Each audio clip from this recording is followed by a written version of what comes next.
Bom dia, boa tarde, boa noite. Não sei que hora que você está vendo esse vídeo, mas tudo bem, pessoal. O importante é que tem café e tem história e tem o professor Diego. E é isso aí, vamos embora?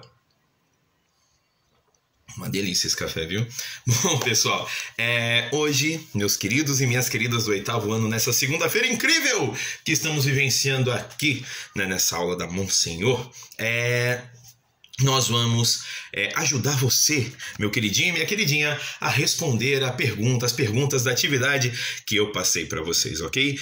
Eu pedi na atividade sobre a formação dos Estados Unidos, né, baseada no capítulo. Veja só, pessoal, eu estou aqui com o capítulo aberto do livro, baseado no capítulo 6.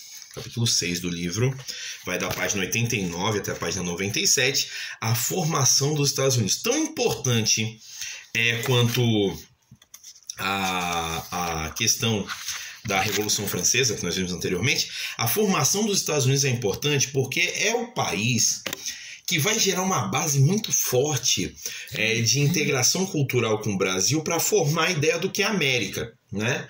Nós somos os grandes líderes da América, a gente não tem como negar, né? Não tem como duvidar o quanto que eles são relevantes, né, para a ideia de unificação da América, né? E se torna um modelo, né? Se torna um grande modelo aí para a gente, né? Bom, enfim, pessoal. Então aqui é bem rápido, é só uma página, página 98.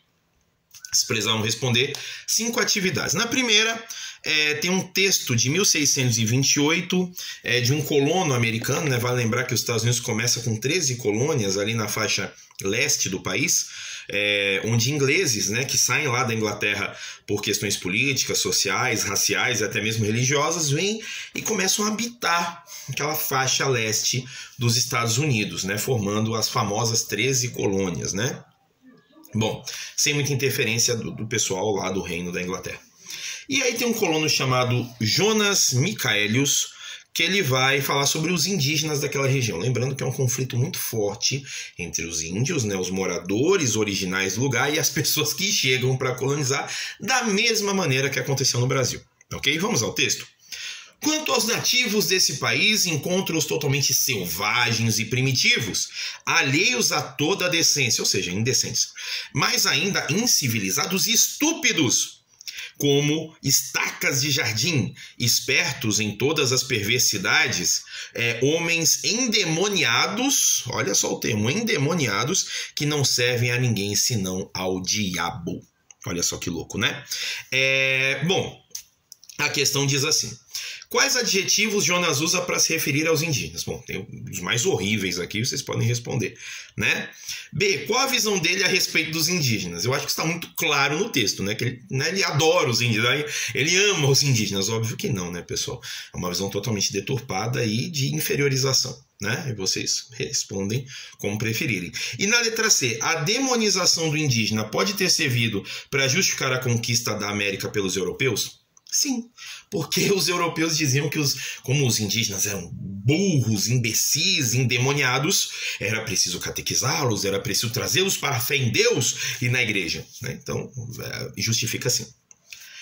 Número 2, faça o que se pede. Explique o que é escravo. Googlezinho rapidinho, dá para você saber o que é escravo, mas no livro também tem. Conceitue servo temporário, que é diferente de escravo.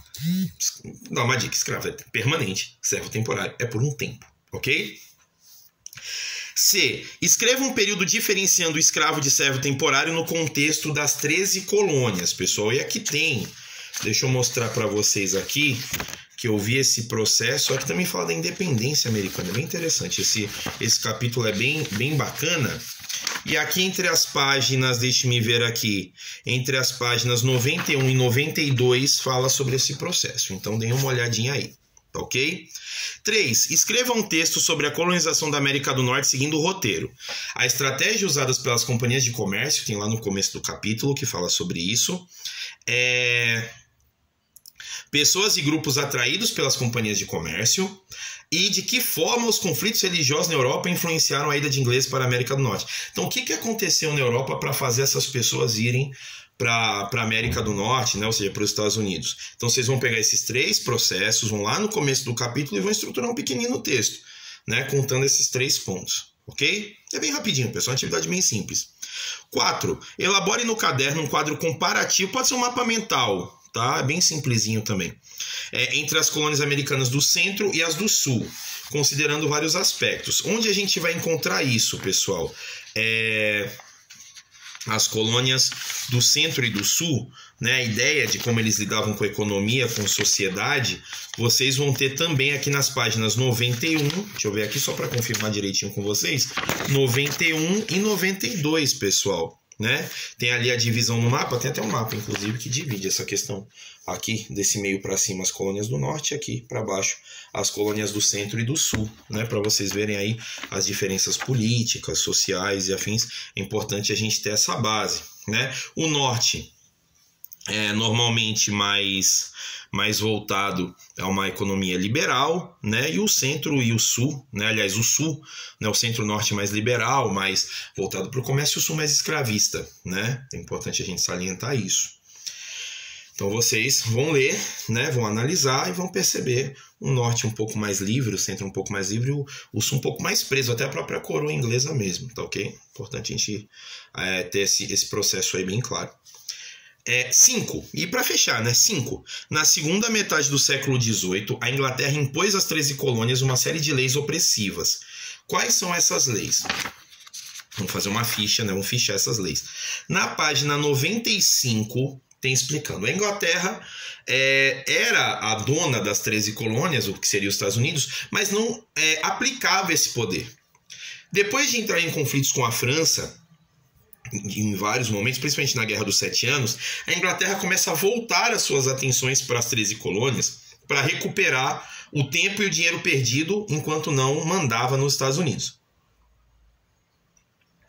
E para isso começou a impor um monte de leis para fazer os colonos americanos começarem a pagar impostos, né? Então vocês vão citar a lei do açúcar, a lei do selo, a lei do chá, que leva até a festa do chá de Boston. Depois, não dá para entender, o povo se revoltou, começou a jogar carregamentos e carregamentos de chá no mar ali na costa dos Estados Unidos. E as leis intoleráveis, que foram as leis mais duras da coroa britânica contra os colonos dos Estados Unidos, que levou à Guerra de Independência, que é um movimento que a gente vai trabalhar com mais força na próxima semana, né? Então, essas leis acabaram surpreendendo os americanos, né? Fazendo com que eles tomassem uma atitude mais revoltosa, que era a luta pela independência através de uma guerra, né? Então, dá para a gente montar aí, a partir das leis citadas na página 95, você pode responder a questão 5, ok? Página 95. Então, recapitulando para vocês, pessoal, a primeira questão vocês vão se basear na ideia dos indígenas, no textos do Jonah Michaelius, vocês vão lá e respondem. No 2 são conceitos, o que é escravo, o que é servo temporário, fazer uma comparação entre os dois. No 3, falar sobre a colonização da América do Norte, baseado na ideia das companhias de comércio, que também tem lá no começo do capítulo. Na questão 4, explicar as diferenças econômicas e sociais entre as colônias do centro e do norte e as colônias do sul, tá ok? Explicando o norte mais liberal, o sul mais escravista. E no 5, falar sobre as leis que a Inglaterra impôs e que forçaram os Estados Unidos a entrar com um processo de independência. Então é importante a gente ter isso bem estipulado. Tá ok, pessoal? Lembrando sempre que qualquer dúvida eu estou à disposição de vocês pelo WhatsApp, né? Meu cafezinho, vou dar o último gole agora.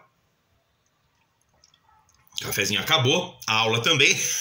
E eu fico à disposição pelo WhatsApp para tirar dúvidas com vocês, para maiores esclarecimentos. A gente precisa se ajudar nesse momento que a gente está precisando ficar um pouco distante, mas sabendo que dentro em breve estaremos juntos para celebrar aí os nossos conteúdos, dar continuidade ao nosso trabalho no segundo semestre da melhor maneira possível, pessoal. Então, página 98 do livro, 5 questões, vamos à luta, vamos estudar para que a gente possa garantir os nossos primeiros pontinhos do nosso terceiro bimestre, do nosso segundo semestre, tá ok, pessoal? Então, agora me despeço, um grande beijo no coração de cada um de vocês, fiquem todos com Deus e até a próxima, se assim o nosso Papai do Céu permitir, tá ok? Forte abraço, pessoal, até já, tchau, tchau! Pegar mais café, tem aula pro nono ano ainda. Fui!